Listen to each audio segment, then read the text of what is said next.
Bienvenidos a otro estudio de las trompetas del Apocalipsis. Hoy vamos a ver los tiempos apocalípticos de las trompetas. ¿Puede Dios adelantarse en períodos definidos de tiempo? Eso es lo que encontramos en muchas profecías de la Biblia. En este libro, Los tiempos apocalípticos del santuario, analizo muchas fechas proféticas. Entre los números que ustedes pueden ver aquí están 2370 semanas o 490 años. Hay también otras profecías indicando 1260 y 1290 años, etc. Es admirable cómo Dios puede predecir el futuro. Cuando nosotros consideramos este aspecto, debemos reconocer que Dios tiene una capacidad para predecir el futuro y adelantarse a los eventos de la historia. Debía asombrarnos este hecho, siendo que se adelanta en millones y millones de años luz al movimiento de millones y millones de planetas, soles y galaxias.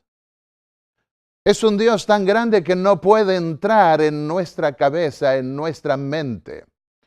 En Isaías 46:10 dice Dios a través de su profeta: yo anuncio el fin desde el principio.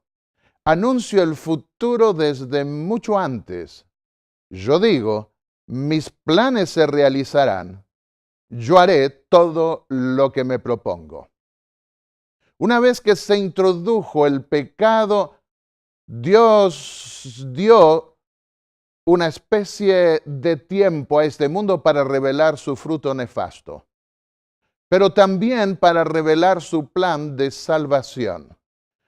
Y en ese plan, Él no le permitiría a Satanás avanzar más de lo indicado, ni tampoco podrían los hombres pasar los límites que Dios determinó. De manera que no se trata simplemente aquí, al considerar la anticipación profética divina a los hechos futuros de la historia, no se trata simplemente de la capacidad de predecir el futuro, sino más aún de planificar y de dirigir, controlar y dirigir este mundo para que no vaya más allá de lo que Él determinó. Hay dos ondas expansivas musulmanes que duran 5 meses. Cuando nosotros consideramos esto en la quinta trompeta, ya estuvimos viendo la quinta y sexta trompetas y su cumplimiento, pero ahora veremos las fechas. Vemos que hay dos ondas expansivas. En Apocalipsis 9, versículos 5 y 6, dice: se les dio poder no para matarlos, sino para atormentarlos por 5 meses. Y vamos a los versículos 10 y 11 y dice: tenían poder para atormentar por 5 meses. Vemos aquí que hay dos períodos de 5 meses en los cuales se enmarca este juicio divino contra un mundo cristiano apóstata en el Sacro Imperio Romano más definidamente, y también ligado al Imperio Romano Oriental. Veamos también en Apocalipsis 9, versículo 6 ahora: la agonía que sufrieron era semejante al aguijón de un escorpión cuando hiere a un hombre. Y en el versículo 10 vuelve a decir algo semejante: tenían colas y aguijones como escorpiones, y en sus colas tienen poder para atormentar. Y hay un tercer aspecto en esta segunda onda expansiva. Se llamaría el que dirigiría a esta nueva ola de invasiones islámicas. Tendrían un rey, se lo llamaría rey, sería destructor. Ese sería el nombre, destructor. El tormento que duraría 5 meses, sería un tormento por 5 meses, y esto se repite 2 veces. y tiene que ver con el primer ay. Recordemos que la quinta, la sexta y la séptima trompeta son 3 ayes contra el mundo apóstata. En primer lugar, vemos la cruzada sarracena que duró 5 meses de años, y la segunda tiene que ver con la cruzada otomana que duró también 5 meses de años. ¿Cómo enmarcamos en las fechas, en la historia, estos periodos de 150 años literales, 5 meses de años simbólicos? La primera predicación de Mahoma se dio en el año 612.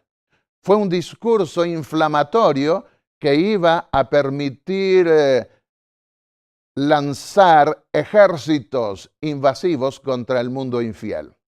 Desde el año 612, 150 años nos llevan al año 762. ¿Qué pasó entonces?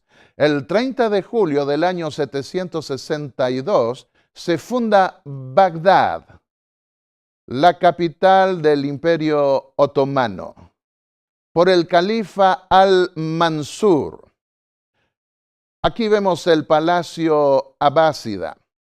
Bueno, la caída de los umayyas y la muda del califato a Bagdad, nos dicen los historiadores, marca el fin de la primera era de la historia musulmana.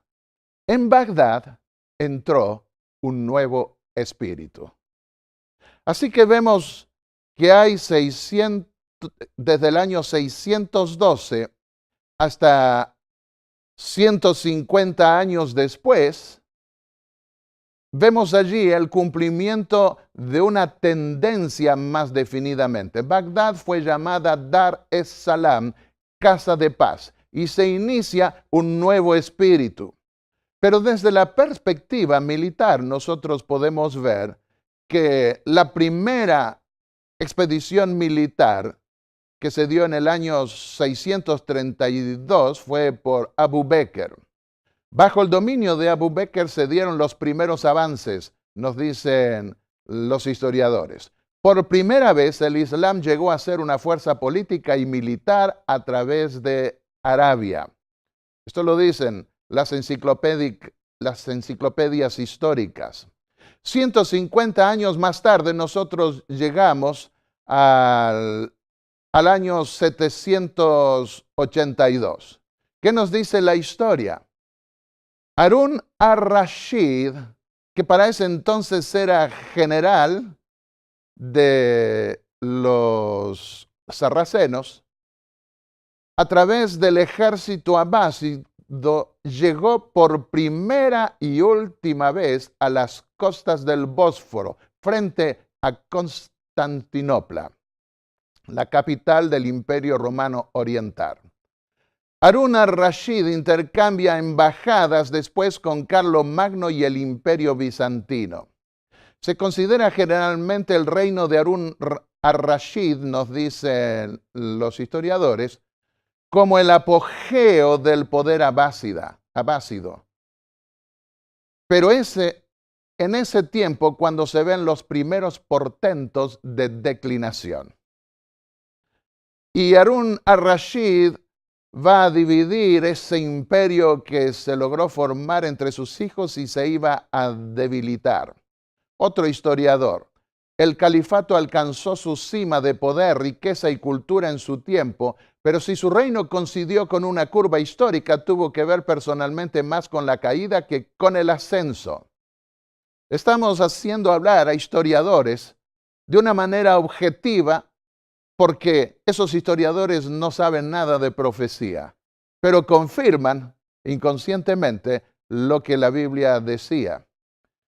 Y él dividió su reino entre sus hijos, debilitando así su califato. Desde el año 632 hasta el año 782 son 150 años.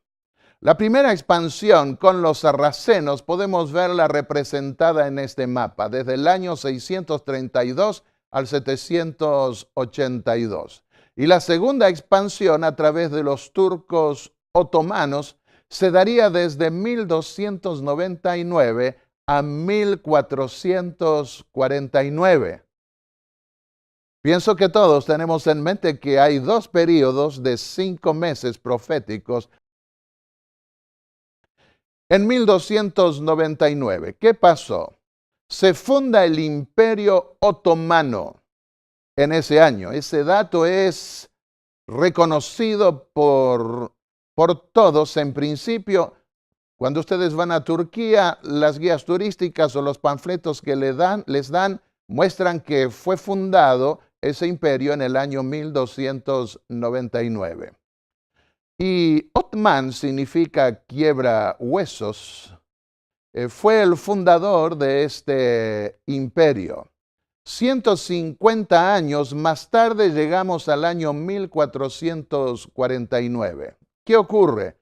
El sultán turco autoriza la coronación de Constantino IX, el último emperador bizantino, es decir, el último emperador de Roma Oriental. Vemos en esta fecha que se ha elegido que hay un principio que se sienta. Ese futuro emperador pide autorización al sultán para ser coronado.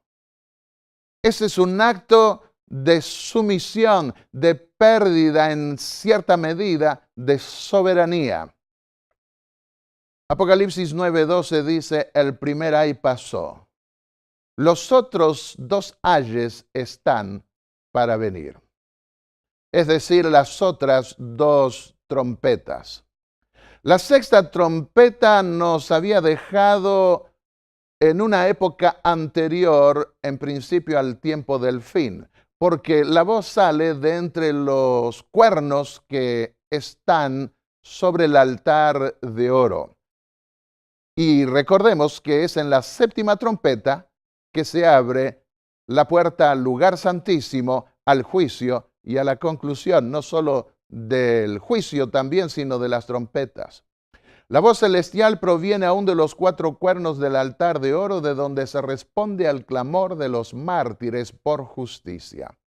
Esto es importante destacar porque la 7ª trompeta nos conecta al arca del pacto en el lugar santísimo. En otras palabras, las fechas de la 6ª trompeta preceden al juicio que tiene lugar en el lugar santísimo en el tiempo del fin.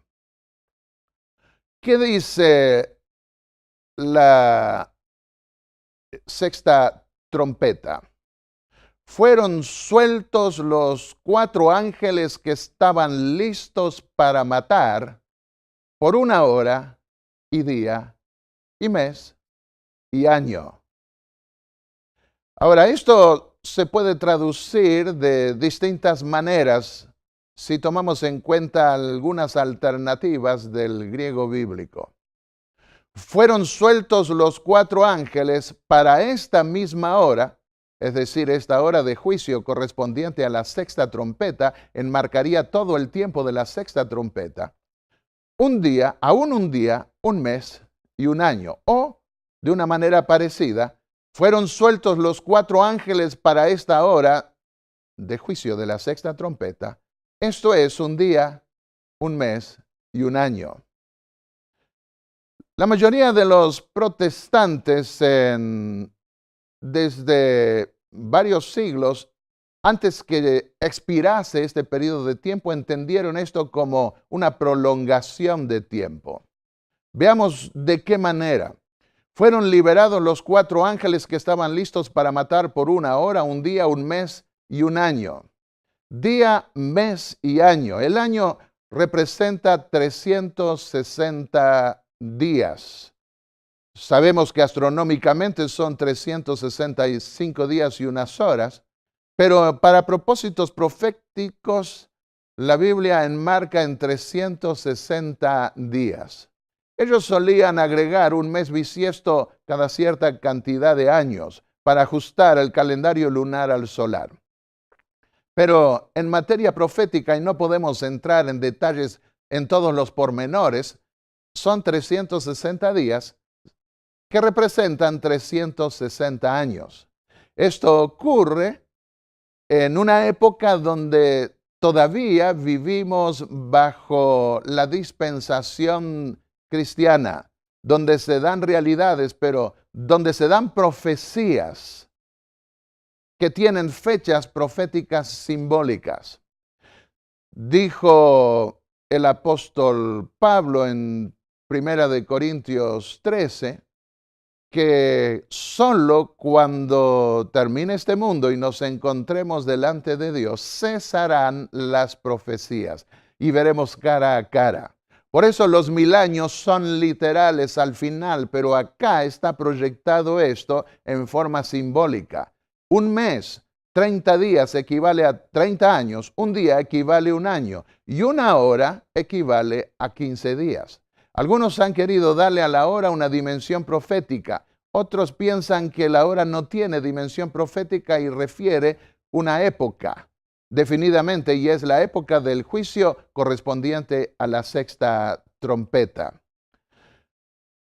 360 días más 30 días o años más un año nos da un total de 391 años, y los que agregan 15 días, le agregan 15 días por esa hora profética. Ese sería el periodo de tiempo que tendría los turcos otomanos para cumplir su papel de juicio contra Roma, la Roma apóstata, contra el Sacro Imperio Romano también. Constantino Paleólogo recibe en el año 1449, recibe del sultán turco la autorización para ser coronado como emperador. A fin de diciembre él había pedido autorización y le llega esa información el 6 de enero de 1449. Y la sumisión turca en 1840 llamó la atención del mundo a los altos poderes de Europa cuando aceptó sus condiciones para proteger su gobierno de los ataques del Pasha de Egipto, que quería suplantar al imperio turco. De manera que aquí encontramos 391 años. Elena de White, en el libro El conflicto de los siglos, vivió en esa época y confirmó ese hecho más tarde cuando escribió que en el año 1840 otro cumplimiento notable de la profecía despertó gran interés. En la misma fecha especificada, Turquía, mediante sus embajadores, aceptó la protección de los poderes aliados de Europa y así se puso bajo el control de las naciones cristianas. El evento cumplió exactamente la predicción. Los mileritas que estaban expectantes del fin de varios cumplimientos proféticos, ahora quedaron impactados con ese cumplimiento que se dio incluso en la misma fecha. ¿Cuál fue la interpretación milerita? La quinta trompeta duraría 150 años y la sexta trompeta 391 años más 15 días. El 27 de julio de 1299 se da la primera batalla significativa, la batalla de Bafeo. Y 541 años, que se suman de 391 a 150 años, nos lleva al 11 de agosto de 1840. Y 2 años antes ya estuvieron anticipando que algo iba a ocurrir, especialmente en relación con el Imperio Turco. Estuvieron especulando algunas distintas propuestas hasta que se dio algo notable. Fueron soltados en 1449 contra Roma Occidental, contra el Sacro Imperio Romano. La expansión turca se da contra los poderes occidentales, pero luego vemos la sumisión turca a los poderes occidentales y la intromisión cada vez más en los asuntos de ese imperio de parte de Europa, de esos poderes occidentales. Ahora, ¿cuándo ubicar la batalla de Bafeo? El famoso historiador inglés Edward Gibbon ubicó esa batalla en el 27 de julio de 1299. Pero unos años más tarde, el historiador orientalista alemán Joseph von Hammer la ubicó el 27 de julio de 1301 o 1302. Y desde entonces los historiadores han estado algo divididos sobre ese aspecto. Un estudio a fondo de las propuestas y problemas de Joseph von Hammer nos muestra que, en primer lugar, identificó equivocadamente Koyun-Jizar con Bafeo. Y además no se ofrece una fecha para la batalla de Koyun-Jizar. Y la descripción de ambas batallas, la que da un historiador contemporáneo griego, no coincide con la batalla de Koyun-Jizar, de manera que ese es uno de los problemas de esa interpretación de von Hammer. Además, von Hammer no se dio cuenta que al describir la batalla de Bafeo, Pachimeres, el historiador griego contemporáneo, volvió al año 1299. Esto tiene hasta confirmación astronómica hoy, porque cuenta de lo que ocurrió en determinado día, en un viernes, y cuando uno va a ver la fiesta ortodoxa que se da en esa época, en ese día exacto, coincide solo con el año 1299. En tercer lugar, von Hammer no tuvo en cuenta la cronología griega de Grégoras, quien confirma el 27 de julio de 1299 como la fecha correcta. Yo no puedo considerar todos los detalles aquí, pero para que no se confundan a veces yendo a algunos u otros libros de historia, les refiero esto. Más detalles podrán encontrarlos en el libro que les mencioné al principio de esta conferencia. Vamos a los historiadores y qué nos dicen sobre lo que pasó en el año 1840. Dicen, el edicto de Gulcaney y las reformas marcaron el comienzo de la emancipación legal de las comunidades no legales del imperio, como lo eran las comunidades cristianas que siempre sufrían una opresión del imperio turco. El sultán Abdülmesil cambió el surco de la historia. Estuve en la biblioteca de Atlanta, una biblioteca de la universidad, y necesitaba trabajar directamente con libros de historia.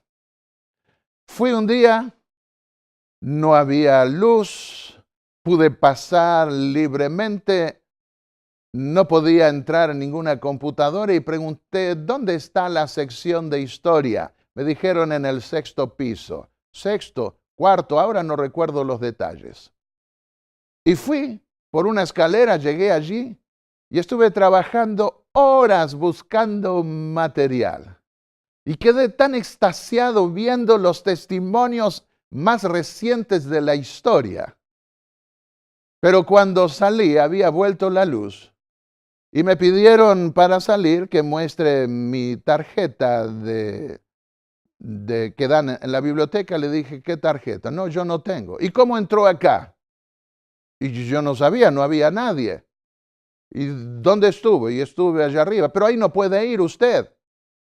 Bueno, ya tenía todos esos datos. Se enojó conmigo, pero yo no tenía más remedio que sonreír. Le dije, es la primera vez que yo vengo acá, pero fue providencial. Miren lo que dice una enciclopedia que acababa de escribirse y de Ankara, la capital moderna de Turquía. La Constitución Tanzimat es un momento crucial en la modernización otomana. Las premisas de la Constitución son realmente nuevas e importantes. Ahora no iba a ser gobernada Turquía simplemente por la voluntad de un sultán, sino que iba a haber una constitución que se iba a asemejar a las constituciones que se habían estado levantando en Europa, en Occidente. Otro historiador dice, la puerta, es decir, la casa de gobierno del Imperio Otomano, había reaccionado a la amenaza de la intervención europea a favor de los súbditos cristianos maltratados por el gobierno al emitir el Hatti Sherif de 1839. Pero la cuádruple alianza de 1840, en la cual Austria y Prusia, pero no Francia, se habían unido con Inglaterra y Rusia para proteger la integridad del Imperio Otomano. También implicaba esa cuádruple alianza una solicitud extranjera no solicitada de intervención en los asuntos internos del imperio. Y miren ahora lo que dice este historiador. Desde entonces, la intervención europea se volvió una práctica regular. La corriente ahora no es del imperio turco hacia el Sacro Imperio Romano en Occidente, sino del mundo europeo, del mundo occidental, al mundo musulmán turco. Y entonces dice, desde entonces la intervención europea se volvió una práctica regular. El Imperio Otomano, al entrar en el concierto de los poderes europeos, había rendido su carácter específico de Estado musulmán. Es muy fuerte esta declaración histórica, pero está confirmada en tiempos recientes. Perdónenme que me entusiasme un poquito más y les lea otra de las tantas citas históricas que tengo en mi libro. Tengo además un libro disponible en inglés, me queda, sobre los sellos y las trompetas, donde doy todavía mayor información en algunos aspectos. Los signatarios que suscriben el documento ahora que le entregan al sultán de Turquía, Abdülmecil, los signatarios representantes de los 4 poderes que firmaron la convención concluida en Inglaterra el 15 de julio pasado, nos apresuramos a comunicar a su excelencia el ministro de Asuntos Extranjeros de la Puerta Sublime los informes que recibieron de sus respectivos cónsules en Egipto. Ellos aprovechan la oportunidad de repetir a la Puerta Sublime la más segura confirmación de la firme resolución de sus cortes. Cualquier contingencia que pueda ocurrir, los signatarios están completamente confiados en la creencia de que esta causa triunfará sobre todos los obstáculos y sobre todos los peligros. ¿Por qué le escribieron esto y le entregaron esto el 11 de agosto de 1840 al sultán turco? Bueno, The Morning Chronicle de Londres nos dice lo siguiente. La manera de aplicar la fuerza permanece aún sin declararse. Ni una nota entregada ayer por los 4 embajadores, y se refiere al 11 de agosto, en respuesta a la pregunta puesta a ellos por la puerta sobre el plan a ser adoptado en un evento tal, ni una nota arroja la menor luz sobre este punto. Simplemente establece que se hizo provisión y que no había necesidad para que el diván se alarme sobre cualquier contingencia que pudiera levantarse después. ¿Quiénes estaban al mando de la situación ahora? ¿El sultán Abdülmecil? No. Él debía someterse a esa decisión tomada por los 4 poderes europeos, occidentales. Y debía confiarse a ellos.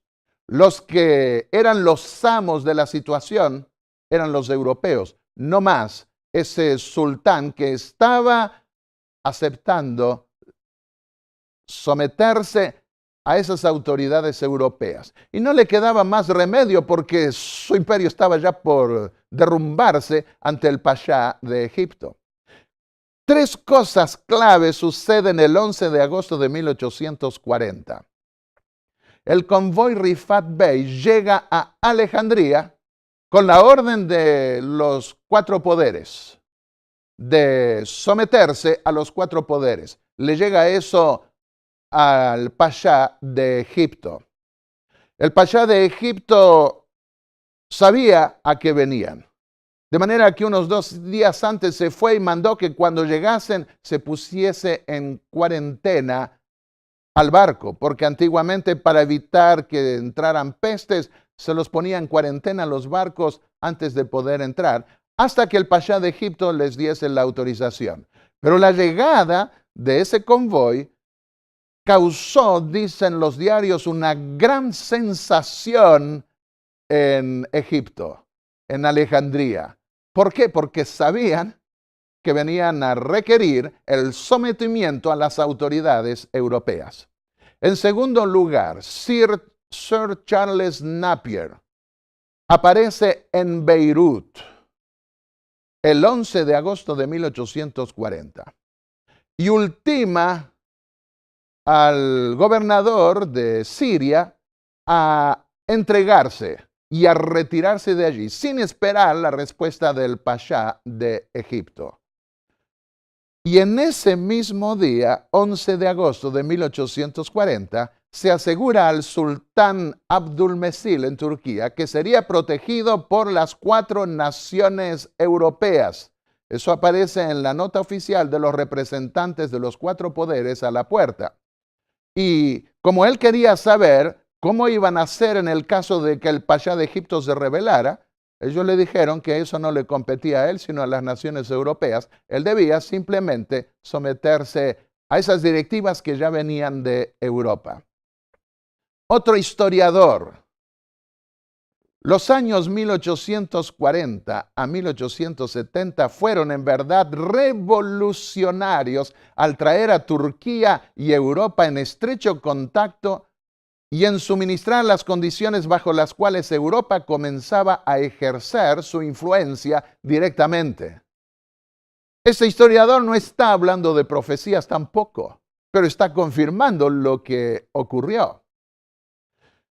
Pasemos ahora, no podemos dedicar demasiado tiempo en los detalles. La hora del juicio de la sexta trompeta, algunos protestantes la ubicaron desde 1453 a 1844.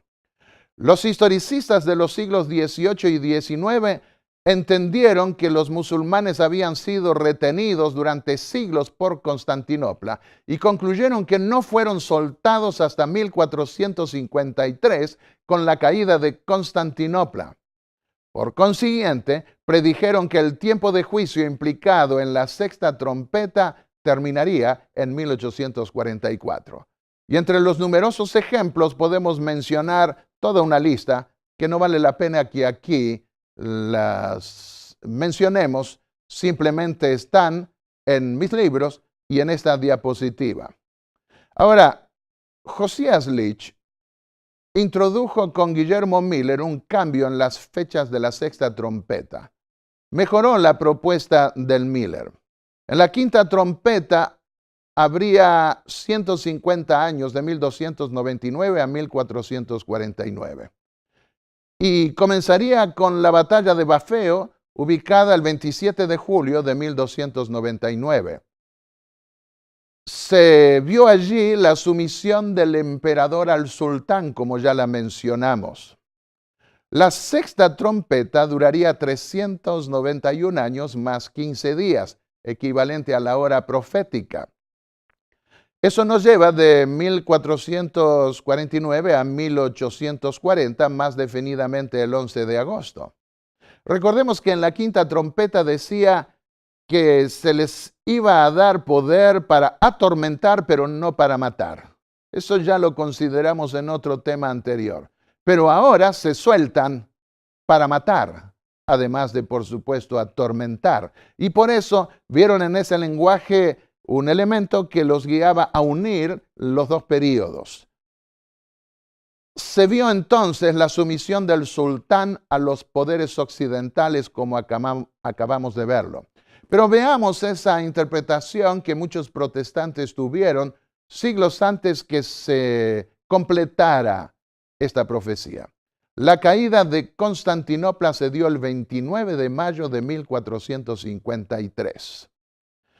Y podemos ver un principio de escala corrediza, 1299 a 1449, y de 1449 a 1840, pero también se puede ver de 1453, cuando cae Constantinopla, hasta 1844, cuando debía comenzar la séptima trompeta, que será el tema que consideraremos en el siguiente mensaje.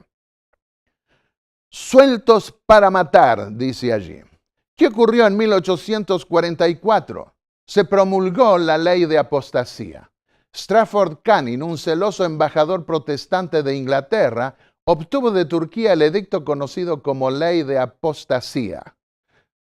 En ese edicto se declaraba que los cristianos no serían más muertos en su territorio, sueltos para matar. Ahora se termina con ese decreto, ese periodo de muerte que caía sobre los apóstatas cristianos. La Puerta Sublime se compromete a tomar medidas efectivas para impedir de ahora en adelante la ejecución y muerte de un cristiano apóstata. Recuerdo cuando estaba en la Universidad de Estrasburgo y tenía un vecino donde vivíamos que era musulmán, sirio especialmente. Y él me dijo: nosotros estamos de acuerdo con todos los derechos del hombre, menos uno. Y no lo podemos cambiar porque están los fundamentos. ¿Cuál es ese punto? Tiene que ver con la pena de muerte a un musulmán que apostata, que se hace cristiano o de otra fe. El punto más relevante de todo, que involucraba igualdad independientemente de la creencia, tenía que ver con libertad de convención religiosa del Islam a otra creencia. Eso es lo más asombroso. Para muchos historiadores ese fue un acto de humillación al sultán turco. Y los turcos se quejaron entonces diciendo que en sus territorios estaban teniendo hasta más libertad que en algunos países de Europa. De ahora en adelante el cristianismo no será tampoco insultado, dijo el 21 de marzo de 1844. No será tampoco insultado en mis dominios, ni serán los cristianos perseguidos por su religión.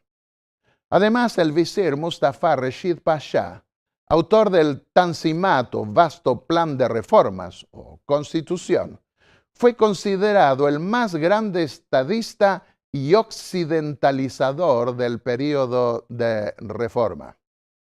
Veamos con este principio de escala corrediza los 391 años. En 1448, el último emperador de Constantinopla, el que iba a ser el último emperador, solicita del sultán turco la autorización para ser coronado. Y en 1839 se promulga un Tanzimat turco para complacer Europa. En 1449 se corona al emperador Constantino IX bajo la autorización del sultán. Y en 1840 se dan las condiciones europeas para proteger al imperio turco, que son aceptadas por el sultán Abdülmecid. En 1453 cae Constantinopla y ahora los turcos otomanos son sueltos para matar e imponer al sultán. Dejó de tener las características benignas que habían tenido los musulmanes sarracenos, los árabes sarracenos en la primera parte, benignas mezcladas con tormentos. Si las comparamos con lo que venía después, era por supuesto más benigno que lo otro. Y luego en 1844 se da la ley de apostasía, se prohíbe matar. 1/3 de los hombres fue muerto por las 3 plagas de fuego, humo y sulfuro que salían de sus bocas, dice Apocalipsis 9:18. ¿Y cómo podemos entender 1/3 de los hombres? Puede ser simplemente una figura para mostrar que no sería un juicio total. Pero es notable que había 3 poderes en lo que constituía el antiguo imperio romano. Por un lado estaba el Sacro Imperio Romano con el papado a la cabeza, o un emperador que se puso después, como Carlos V y otros más, que estaban en Europa. Por otro lado estaba el Imperio Bizantino, que tenía que ver con Roma Oriental, con capital en Constantinopla. Y por otro lado el Imperio Musulmán. Pero el Imperio Bizantino desapareció a partir de 1453. Y ahora no existía más ese freno que por tantos años había estado resguardando como una segunda alternativa al Sacro Imperio Romano. Habría solo dos poderes medievales que ahora iban a permanecer: el Sacro Imperio Romano y el Imperio Otomano, que se mostrarían los rostros. Dice Apocalipsis 9, versículos 20 y 21 en relación con la sexta trompeta: los otros hombres que no habían sido muertos por estas plagas, Roma occidental, que es la que no desaparece, no se arrepintieron de las obras de sus manos, no dejaron de adorar a los demonios, a los ídolos de oro, plata, bronce, piedra y madera que no pueden ver, ni oír, ni cambiar, ni caminar. No se arrepintieron de sus crímenes, ni de sus hechicerías, ni de su inmoralidad, ni de sus hurtos. En esta lámina podemos ver íconos ortodoxos. Ellos usaban cuadros, porque los musulmanes los criticaban de idólatras, y entonces en lugar de tener estatuas pensaron que podían aminorar la crítica poniendo cuadros. Pero en el lado occidental, que no estaba hasta ese entonces tan confrontado con la acusación de ser infieles de parte de los musulmanes, siguieron con las estatuillas, que son típicas de la Iglesia católica. Y tenemos que considerar una realidad: las naciones no prestan atención a los 6 juicios precedentes que Dios hizo caer a su Roma, después de este juicio de la sexta trompeta. Por el contrario, estamos viendo que las naciones se están uniendo para formalizar un imperio universal. Y la figura del pontificado romano, del Papa o Obispo de Roma, otra vez se está levantando. Iría a resucitar ese poder político. Y se lo ve mediando entre las naciones para buscar que haya relación entre unos y otros, una figura política internacional indiscutible.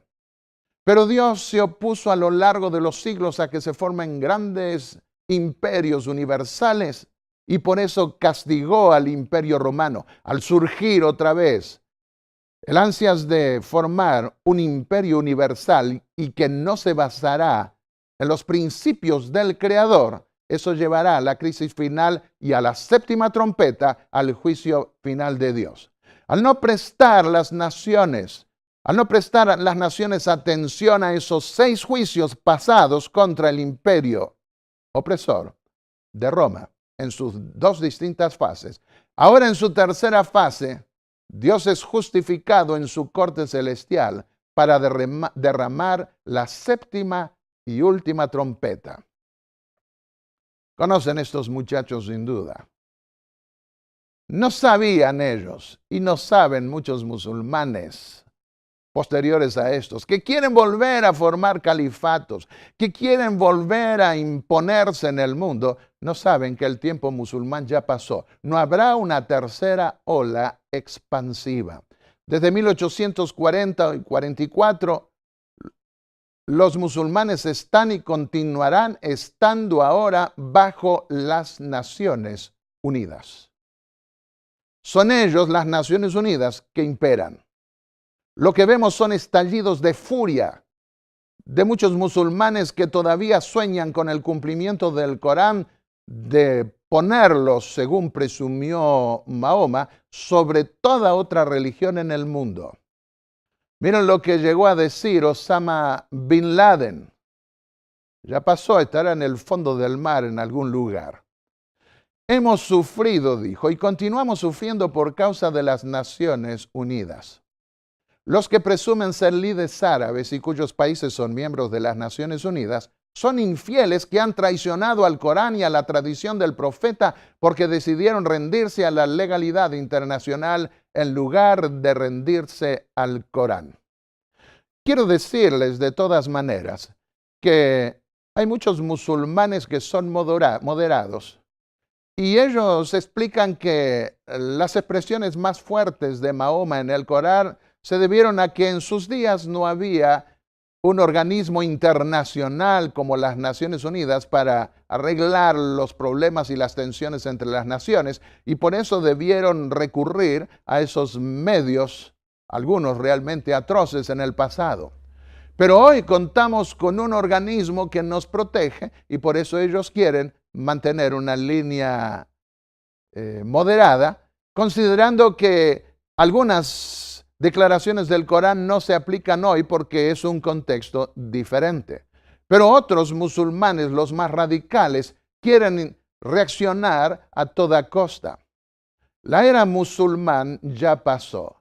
Acá vemos al Papa Francisco con el primer ministro judío y el palestino y también un líder ortodoxo, buscando unificar, buscando establecer nexos de paz, de diálogo. Más recientemente ha estado tratando de mediar entre Estados Unidos y Cuba para que formalicen relaciones.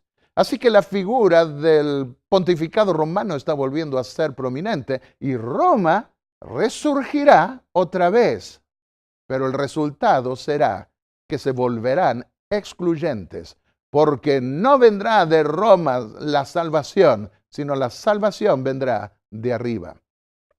Las religiones estatales están creciendo y peleando contra el secularismo y están logrando grandes resultados. Los católicos romanos, los ortodoxos, los protestantes y aún los musulmanes forman parte de la gran Babilonia moderna del Apocalipsis.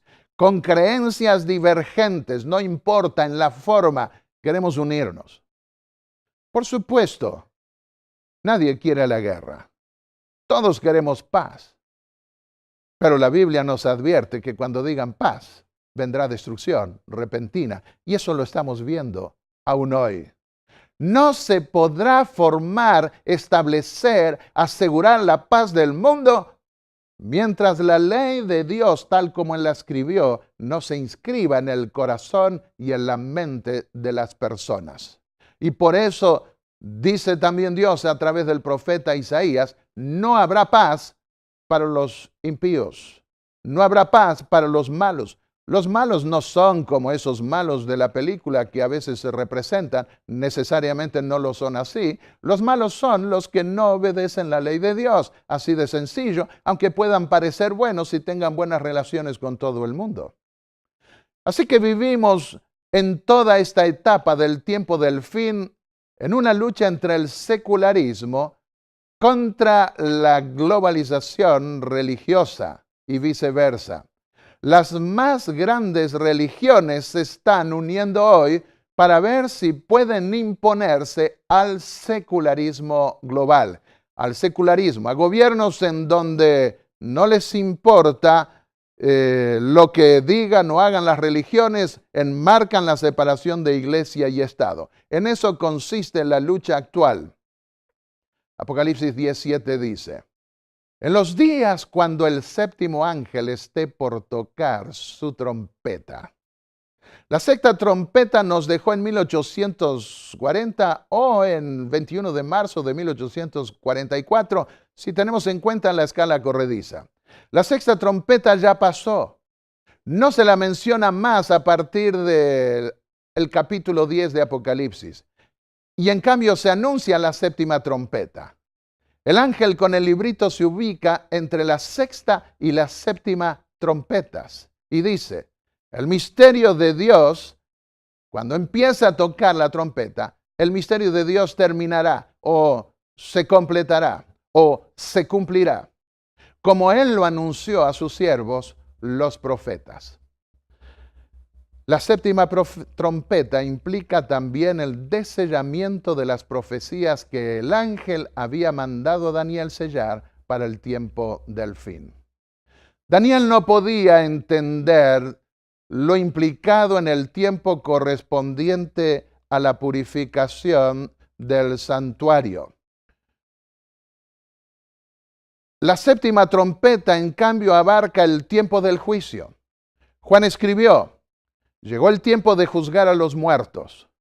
Entonces se abrió el templo de Dios en el cielo y se vio en su interior el arca de su pacto. Se abrió el tiempo del lugar santísimo. Y cuando se abría la puerta al lugar santísimo, se purificaba el templo. El ángel dice a Juan: toma el librito. Es el librito de Daniel, con ese misterio que Daniel no podía entender, pero que ahora sería entendido. Y al buscar comprendérselo, ¿qué pasaría? Amargará tu estómago, le dice, pero en tu boca será dulce como la miel. Esto ocurrió con el gran chasco de 1844. Vieron el cumplimiento de otras fechas y ahora, frente al momento de la venida de Cristo, como esperaban, les resultaba dulce como la miel esas profecías que tenían que ver como las profecías del tiempo del fin, que tenían que ver con el tiempo del fin. Y entonces anunciaron la venida de Cristo y terminó siendo amargo cuando bajó al nivel del vientre. Esto es un símbolo de un chasco. La sexta trompeta ya pasó. Está por ocurrir el gran chasco, según nosotros vemos en Apocalipsis 10. De manera que el ángel se ubica entre la sexta y séptima trompetas. Veamos los 3 puntos claves. La séptima trompeta comienza en el tiempo del fin, pero no se da ninguna fecha para su conclusión. Abarca el tiempo entero de juicio en el lugar santísimo. Se consuma la destrucción de este mundo por los ejércitos celestiales en la batalla final del Armagedón. Vemos estos 3 aspectos relacionados con la séptima trompeta, que será el objeto de estudio del siguiente mensaje. Así que con la séptima trompeta, que comienza en el periodo del tiempo del fin, ya no hay más fechas proféticas. Aquellos que quieren ubicar fechas proféticas están equivocados. La Biblia es clara, el Apocalipsis es claro. Y tiene que ver con todo un periodo de juicio, pero no se nos dio fechas.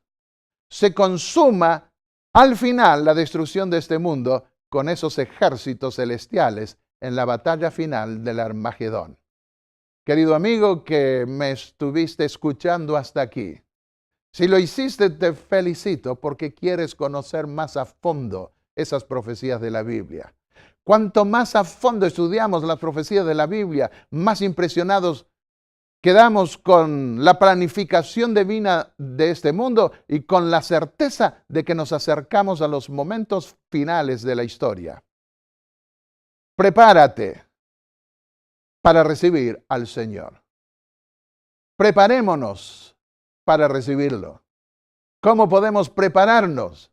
Estudiando la palabra de Dios, buscando hacer como hacían antes, dice el apóstol Pedro, buscando conocer los tiempos a los que se referían los profetas. Nosotros hoy tenemos el librito de Daniel abierto y podemos comprenderlo. Inclinemos el rostro para orar.